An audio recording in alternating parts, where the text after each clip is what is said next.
Hey Tribe, Sally here. Hope you're having an amazing and fascinating day. I know I am. And I know the lighting's a little bit weird. I keep playing around with different things. This is about the best that I can do. So, we got something kind of special today. I want to welcome you to the very fifth episode of Monday Milepost Mailbag. You might be wondering why we're starting with episode 5. Wake up with the sun in our eyes. Sally forth, no need for goodbyes. Journey calls, let's roll the dice. Every mile a new surprise. You might be wondering why we're starting with episode 5. Well, that's because I've already done 4 earlier videos where I responded to your comments, but they weren't branded as part of a series yet. But those videos got such a good response that I decided to make it official and give it a home every Monday so that you'd know where to look. So before we dive in, I want to give you a quick apology first. With all of the travel, the filming, the editing, and the daily RV life, I sometimes get behind on replying to your comments in writing. But I do read them all. I read them actually as soon as they come in because I get a notification every time. I don't like responding on my phone. It's hard for me to do that. And I can't tell you how many times iPhone says I'm holding my phone too close because it's really hard for me to see the small screen. But what's most important is I value every single one of your comments, and I really do look forward to seeing them. And that's in fact part of why I created this series, so that I never miss a chance to connect with you. So here's how this is going to work. Each week, I'm going to pick a handful of comments to feature here in the mailbag. I'll respond on the video, and I'll also circle back to reply under the original comment in writing. And starting next week, I'll also be giving a little feature segment that I'm going to call Airmail, Frequent Commenter of the Week shout out, because so many of you show up again and again, and I want to recognize that because I really appreciate it. And one more fun note. Most of the time it's about your comments, but if you ever want to send something into the real mailbag, mail, packages, even treats for Kit, where is Kit? Hey, Kit, come say hi to the people. Kit says, I don't want to say hi. And one more note. Most of the time it's all about your comments, but if you ever want to send something into the real mailbag, whether that's a postcard, mail, packages, even treats for Kit, you can.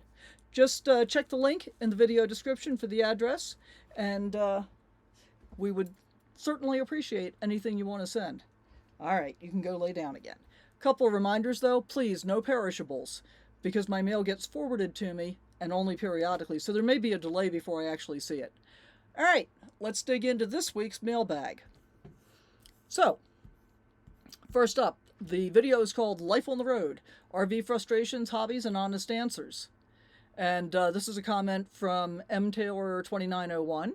She says, Garden of the Gods is way better when walked/hiked, but I think that would have been too much for your ankle/foot this year, even if you had been able to find suitable parking. I agree. It's got paved walkways, but still it's a bit of a jaunt. I can't imagine driving my Class C through there. Stressful.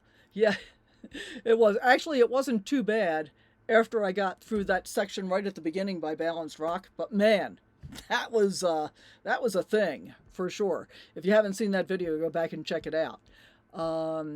Weekdays in September and October is the perfect time, in my opinion, to hike GOG. Several of my siblings live in the Springs. I used to go quite often. I also lived in Denver for 6 years in the 80s. I love Colorado, but gosh, it has gotten so populated with so much traffic. I guess that's true of many places. I'm heartbroken over Debra losing Bandit, as am I.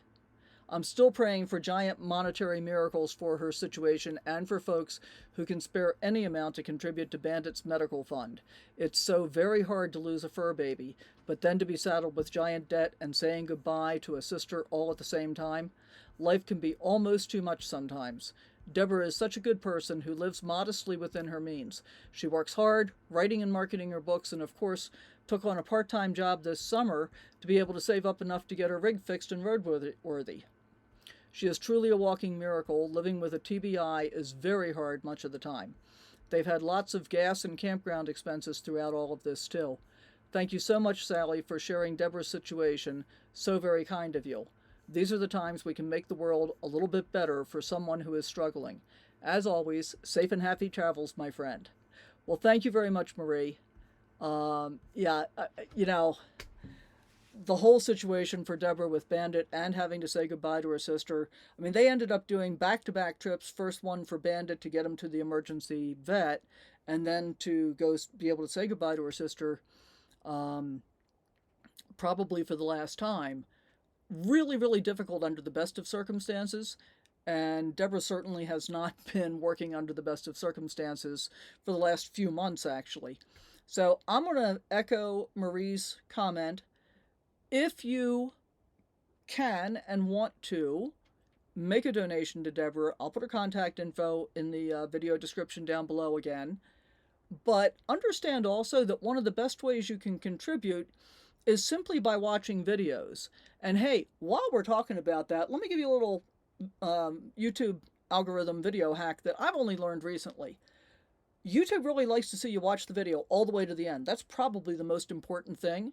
Likes and comments are important, but after watching the video all the way to the end, the best next thing you can do is watch another video from that same creator. So like with all of my videos, at the end of the video I put up on the left-hand side, the top one will be a video that I have selected as best for you, the viewer.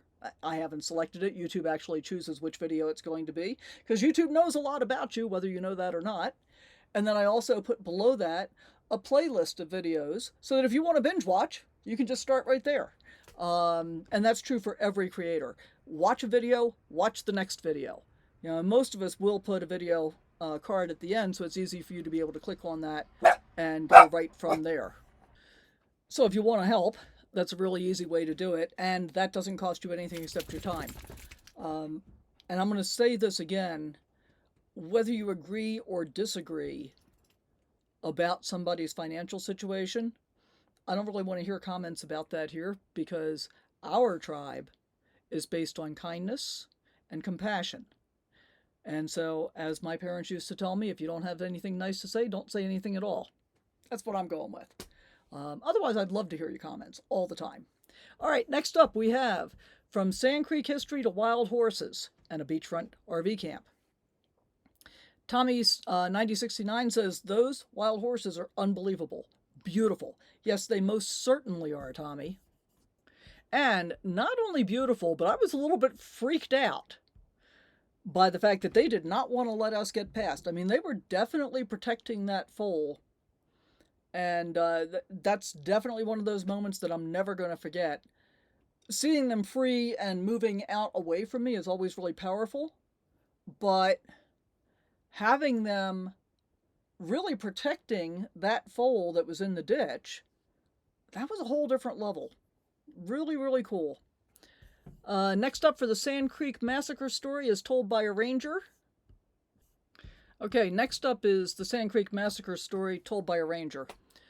Angela Ann says, and actually, I'm going to say that I had a little bit of difficulty understanding the exact comments, so I took my time, and I typed it out.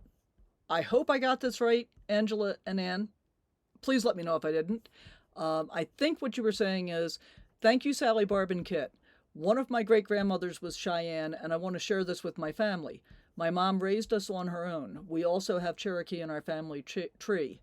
I enjoyed this because it helped me learn some more about my heritage. Some won't allow recording, so I'm glad you shared it. Sending love, happiness, and safe travels to you, Barb, and Kit.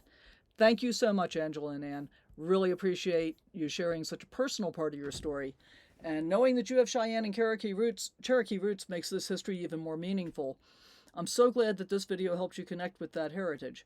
I know some places don't allow filming, so it felt important to be able to share this moment for others to learn and remember. And I thought the ranger did an amazing job in delivering the story. I really did. So I'm sending hugs and love right back to you, and we'll see you on the next video. Also on the Sand Creek Massacre story told by a ranger, we have from Gimbal Girl. I would highly recommend the book Bury My Heart at Wounded Knee, written in 1970 by D. Brown. It goes into detail about not just this massacre, but how each one led to the next. I read it a couple of years after it came out. I was maybe 12 or 14. I never understood how these soldiers fought so hard to free the black man, but afterward had no problem killing the Red Man.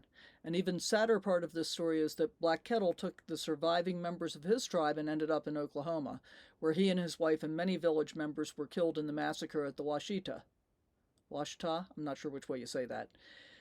It's truly part of a history that we must not forget. I would also recommend a book written in 1992 that extends the conflicts into a more modern age. That book is In the Spirit of Crazy Horse, written by Paul Matthiessen. So, absolutely, I read Bury My Heart at Wounded Knee when it came, or shortly after it came out, and it definitely left a lasting impression on me too. Thanks for the suggestion of In the Spirit of Crazy Horse. These stories are really painful, but it's so important to keep it alive, and I'm grateful that you shared those resources here, because they might be useful to somebody else as well. I have to say, when we went to the Crazy Horse Monument in South Dakota? Sorry, I had to think about what state that was actually in. I think I got that right. I learned a whole lot more there than I expected to, and I was really quite surprised by some of the history that I did pick up there as well. So thank you again for sharing that. For RV Life Detour, Chimney Rock to Loveland, When Plans Change. Elizabeth X3E8C. I'd love to know what that means, Elizabeth. I steer clear of 25 if at all possible. You find some of the cutest little towns. Well, thank you for that. I'm with you, Elizabeth. Really. The back roads and the byways are really where I find some of the most charming towns and the unexpected gems, and I really prefer them to the freeways and the highways. Might take a little bit longer to get there, but for me it's always worth it, comparing to having to battle the freeway and the traffic and the droning and the sameness that is the freeway. I like to avoid all of that stuff. Now, the downside to doing all the byways when you're 28 feet long, and especially when you're traveling with somebody else, as Barb and I have been doing all summer, is sometimes it can be hard to find a place to stop, and you have to wait for one of those small towns, because there isn't enough room to be able to just pull off the road, necessarily. Most of those roads have relatively narrow shoulders and so forth, and you can't just dive off the road for a quick break. Still in all, it's a small price to pay, in my mind. All right, and our last comment is on RV Plans Gone Sideways, but this is why we keep going. Lisa Ross 7526 says, frustrating drive for you. I did enjoy the stop you made and the tree stumps and fossil information. The last time I was in Colorado Springs, we spent one night on the eastern desert side and a full week on the western side in a lovely wooded campground where we backed up to a creek. I'd go back there in a heartbeat, but that was back about 23 years ago. And yeah, you're right, Lisa. It was a frustrating drive at times, but those discoveries along the way make up for it. I love your memory of camping by the creek. Those are the kinds of experiences that stay with us. And isn't it really amazing, how a place can leave such a lasting impression, even 20 or 30 years later? I am often surprised when I think back and I think, wow, that was 20 years ago or 25 years ago. In fact, I shared a pic with Barb this morning of a chipmunk that was on my table in 2000. So it was 2000. We were camped up by Glass Creek, north of Mammoth Lakes in California. And my Lazy Days RV was pretty much brand new at that point.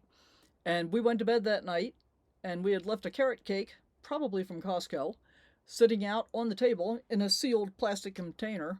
And the next morning we got up and we found a chipmunk that had knocked the lid off and was sitting on the tray eating the carrot cake. That was 25 years ago. I might just throw that picture in here for you guys too. The picture that I took was actually after that, because we put the lid back on and shooed the chipmunk away, but he came back because he wanted to keep looking at the crumbs. So that's basically what we got for comments this week. Hope you enjoyed it. Don't forget to leave a comment and watch the videos, of course, all the way to the end if you can, and hit up another one. That would be awesome. So that wraps up this very first official Monday Milepost Mailbag. They're all in their own playlist now, including the first 4. Thank you to everyone who took the time to leave a comment. Your words really do make this journey much more meaningful to me. And if you didn't hear your comment today, don't worry. I read them all. I'll keep pulling from them for future episodes. And starting next week, you're going to get that opportunity to be the shout out for the Airmail Frequent Commenter of the Week segment. So keep those comments coming. And if it's a question or a story or just a little hello, it all adds up in this wonderful community that we're building together. So until next Monday, safe travels. And Kit and I will see you down the road. Bye for now.